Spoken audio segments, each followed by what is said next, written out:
Ayez le réflexe notaire. Les notaires du département du Rhône vous accompagnent.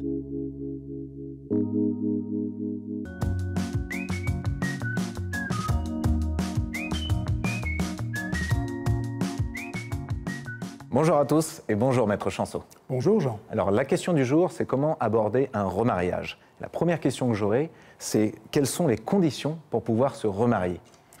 La seule condition, c'est de ne pas être déjà engagé dans les liens du mariage.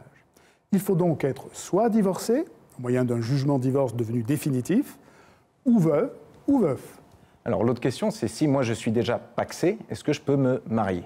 Bien entendu, deux partenaires peuvent très bien se marier et le pacte sera donc dissous de plein droit. D'accord, ok. Donc plutôt très facile. Très facile. La question qu'on se pose, c'est maintenant j'ai des biens à gérer, comment est-ce que je gère mes biens quand je me remarie? Alors, dans ce cas, le couple, les membres du couple ont chacun des biens propres.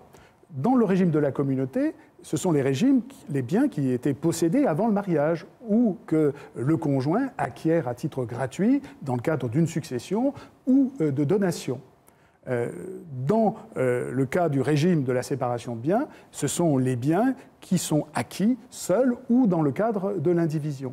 Donc, chaque membre du couple conserve la propriété et la gestion de ses biens propres. Alors, il y avait la question aussi de la résidence principale. Voilà. Mais le fait d'être marié fait que certains biens font l'objet d'une protection particulière, et à ce titre, la résidence principale, qui, dans ce cas, ne peut plus être vendue par le propriétaire seul. L'accord du conjoint doit être demandé. Même s'il est l'unique propriétaire. Même s'il est l'unique propriétaire. Alors l'autre question concerne les enfants. Comment est-ce qu'on gère les enfants, par exemple, qui sont d'un lit précédent?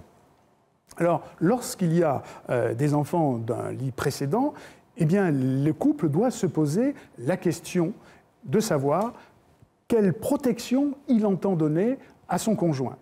Inévitablement, cela passera par la rédaction d'un testament, car on constate que ce que prévoit la loi ne correspond pas à ce que souhaite la majorité des couples.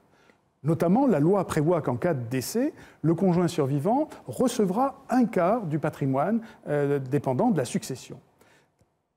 Ce fait-là fait que, en réalité, le conjoint n'est pas suffisamment protégé puisqu'il n'acquiert pas des droits sur la globalité du patrimoine.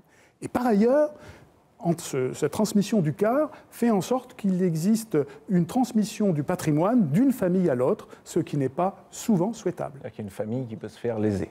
Exactement. Alors très rapidement, quels sont les régimes qu'on peut recommander? Lorsque l'on a des enfants et que l'on souhaite protéger le conjoint survivant, tout en ne défavorisant pas ses propres enfants, il est conseillé de s'orienter vers une séparation de biens qui assure en fait une plus grande traçabilité du patrimoine et qui permet d'acquérir un patrimoine propre. Écoutez, merci beaucoup Maître Chanceau pour cette présentation. Merci. Merci à tous et on se retrouve dans la prochaine émission de Mon Notaire et moi.